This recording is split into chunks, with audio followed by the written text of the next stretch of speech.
Hoje nós vamos falar sobre diabetes, uma das doenças que avança cada vez mais na população. Doutora, o que é o diabetes? O diabetes é uma doença causada pela diminuição da ação da insulina. A insulina é um hormônio que reduz o açúcar no sangue. Então, como nessa doença há uma diminuição da ação do hormônio que reduz o açúcar no sangue, no diabetes há o aumento do açúcar no sangue. Essa patologia, essa doença, acomete uma em cada 11 pessoas no mundo.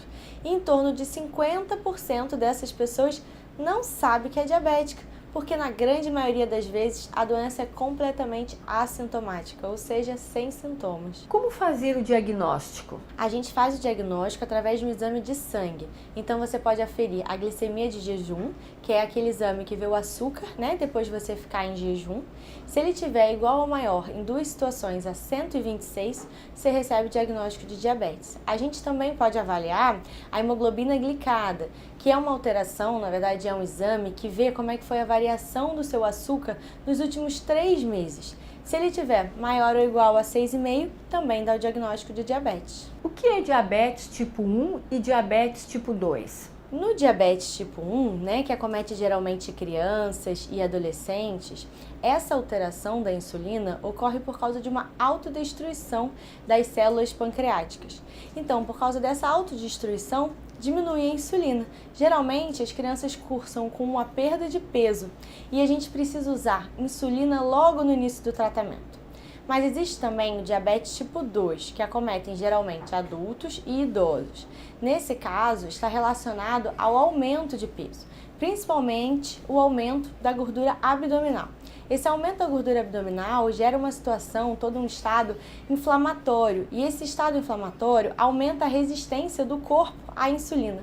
Então, na prática, o que acontece é que a ação da insulina, ela diminui porque houve um aumento da resistência a ela. Então, o seu pâncreas começa a produzir mais insulina para conseguir compensar esse aumento da resistência à insulina. Por um período, isso funciona, até que chega um momento que ele não consegue compensar o suficiente. Aí, nesse momento, o açúcar começa a subir e começa a aparecer, o diabetes. No diabetes tipo 2, a insulina ela é muito tardia. A gente só vai precisar usá-la em alguns casos, porque no início a gente usa antidiabéticos orais.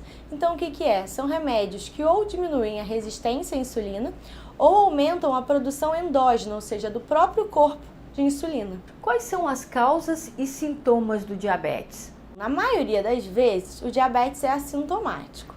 E as causas são multifatoriais no diabetes tipo 2. O tipo 1 é autoimune, então é muito a questão genética, história familiar. No tipo 2, na maior parte das vezes, é multifatorial. E aí tem vários fatores de risco. E a forma da gente prevenir vai ser tratando esses fatores de risco. Quais são esses fatores de risco? É o tabagismo, que é o hábito de fumar, é o sedentarismo, que é a pouca prática de exercício físico, é o sobrepeso, aquela gordura abdominal aumentada, é o estresse emocional e é claro que existem também aqueles fatores que a gente não tem como mudar, como a história familiar, por exemplo. Qual a mensagem que a senhora deixa para quem está nos assistindo agora sobre diabetes? O mais importante é ter em mente que, se você tem fatores de risco, a maior parte deles são modificáveis. Existem alguns fatores de risco, como a história familiar, que não tem muito que a gente possa fazer. Só tem que acompanhar exames de sangue com regularidade, se você tem parentes próximos diabéticos. Agora, os outros fatores, como pouca prática de exercício, circunferência abdominal aumentada, hábito de fumar, de beber em excesso, eles podem ser modificados. E eles vão interferir muito na chance de você desenvolver o diabetes e outras patologias também que aumentam o risco cardiovascular.